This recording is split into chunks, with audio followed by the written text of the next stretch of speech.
Boleh ke tidak kalau kita musafir? Bila kita musafir, kita pun niat nak jamak takhir. Sudah berniat jamak takhir, tuan-tuan sudah ingatkan. Bila kita nak jamak takhir, mana kita kena niat sebelum tamatnya waktu yang pertama. Contoh ya, saya ambil satu solat yang mudah. Kita sekarang ni pukul 3 tengah hari. Kita pun niat nak jamak takhir dengan asar. Maka kita kena niat jamak. Kita kena niat jamak saja aku kumpul solat zuhur ni dalam waktu asar. Sebelum keluarnya waktu zuhur. Jadi kalau maknanya bila tamat waktu zuhur jam 4.30 nanti, bila tamatnya waktu zuhur jam 4.30 nanti, kita tak berdosa.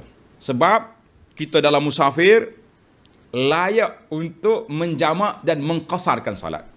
Ingat ni, orang musafir yang cukup marhalah, cukup jarak dia, cukup tempoh dia, maka dibenarkan untuk jamak dan qasar salat. Baik. Saya dah niat. Saja aku niat dalam hati kita ya. Aku himpun zuhur ni dalam waktu asar.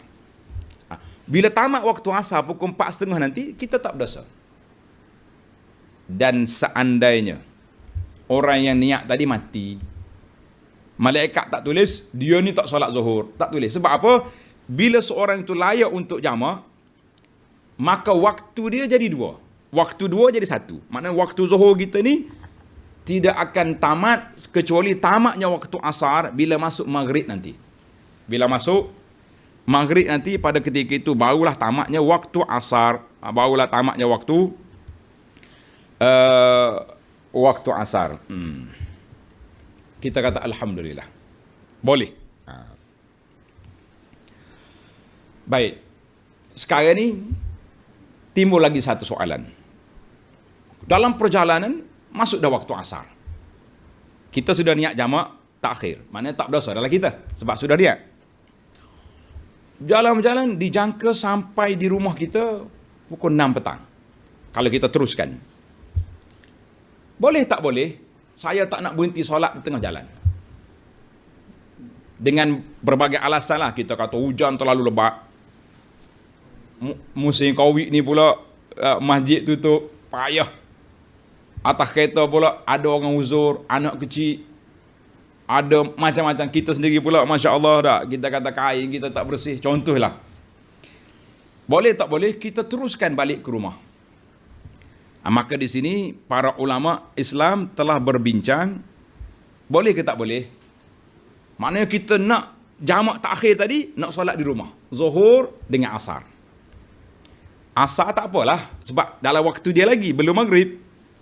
Tapi kalau kita berjalan, jam jalan. Sampai di rumah dah masuk waktu maghrib. Tak. Wajib tuan dan puan kena berhenti solat zuhur dan asar jamak takhir sebelum tamatnya waktu asar. Tapi jalan okey, clear. Sampai di rumah kita insya-Allah dalam pukul 6 lah kita kata. 6.30 masih boleh lagi. Boleh tak boleh saya nak jamak yang jamak tadi tak buat tengah jalan, nak buat di rumah. Ini soalan dia, boleh ke tidak? Saya jamak takhir di rumah saya. Setelah sampai di rumah, alhamdulillah tuan-tuan dan puan-puan, sudah ada jawapan daripada ulama kita. Ulama mazhab Syafi'i jawab. Dalam kitab Bughyatul Mursyidin, dia kata apa? Lau akharal ula. Kalaulah seorang itu menangguhkan solat yang pertama, maknanya solat zuhur kita tangguh takhir pada asar. Boleh ke tidak dia masuk negeri dia, termasuklah sampai ke rumah dia sebelum dia lakukan dua solat itu, zuhur dengan asar? Boleh ke tak boleh? Dengar jawab soalan. Maknanya dia boleh tak boleh? Sebab kalau dia masuk, apakah status solat zuhur dia tu? Solat asar tak apalah sampai di rumah. Apakah status solat zuhur dia? Maka jawab dia Syekh Ibnu Hajar Al-Haytami dalam kitab dia Hasyiah Al-Idah dan juga Fatawa Al-Fiqhiyah Al-Kubra, jilid yang pertama muka surat 231, dia kata, dengar tuan-tuan, jawapan jawaz ad-dukhul, harus kita masuk negeri, kita balik ke rumah kita hina izin ketika itu. Sebab kita sudah berniat jamak takhir. Waktu zuhur sudah pun tamat. Kalau waktu zuhur tak tamat lagi sampai di rumah, senang ya kita solat zuhur lah. Solat zuhur, asal tunggu masuk waktu dia. Ini waktu zuhur sudah tamat. Waktu zuhur sudah tamat. Maka Ibn Hajar kata jawaz, harus balik terus ke rumah. Cuma sampai di rumah, status solat zuhur tadi, solat jamak ke solat qada, itu sedikit perbezaan. Maka dia kata wa in saratil ula qadaan. Jadi solat zuhur tu nama dia qada sebab dah tamat waktu, tamat dah musafir. Untuk nak qasar tak boleh sama sekali dah. Saya kan niat tadi masa waktu zuhur tadi di dalam perjalanan. Tak. Bila kita sampai di rumah, qasar sudah tidak berlaku. Tapi zuhur tadi macam mana? Ulama mazhab Syafi'i dia kata qada. Kalau qada salah ke saya? La ya'sam. Dia kata apa ni? Qada la ya'sam bi ta'khir as-salati an waqtiha. Tidak berdosa. Sebab apa tak berdosa? Kerana waktu kita niat takhir tadi kita dalam musafir. Kita berhak untuk melewatkan zuhur dalam waktu asar, mana tidak berdosa. Tapi dia kata afdalnya kita berhentilah solat sebelum sampai di rumah. Itu afdal. Tidak dinafikan. Sebab nak keluar daripada khilaf. Tetapi kalau kita teruskan, harus, boleh, tuan-tuan balik ke rumah, cuma berbeza pandangan. Ulama kata qada. Dalam kitab fiqh lain pula, fiqh Syekh Ibn Qudamah. Dalam kitabnya Al-Mughni, kitab Mughni ni besar tuan-tuan, 15 jilid cetakan baru ni. Jilid yang ketiga. Muka surat 140 dia kata apa? Kalau dia tak solat zuhur sampai ke rumah dia. Kalau tak solat zuhur sampai ke rumah dia, dia kata apa? Maknanya setelah hilang dah dia punya sebab musafir. Sampai di rumah, fa'innahu yusalli kullam minaz-zuhri wal-asri arba'an tamaman bila qasrin. Maka dia kena solat 4 rakaat zuhur, 4 rakaat asar, tamam, tanpa uzur, tanpa qasar. Dan dalam fiqh ini, Mazhab Hambali kata, tidak nama qada pun, boleh je dia jamak. Maka di sini kita kata, alhamdulillah, apa yang saya sebut dalam siri yang lepas, bahawa, saya ulang balik, kesimpulan mengatakan boleh, betul, tepat.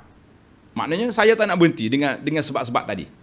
Kalau kata nak ambil yang khilaf, keluar daripada khilaf, yang afdal, nak berhenti, itu terbaik. Tapi ialah kita nak cari juga kelonggaran. Saya sendiri pun suka mencari pandangan-pandangan alim ulama kita yang tidak bercanggah dengan nas, yang lebih mudah, lebih ringan.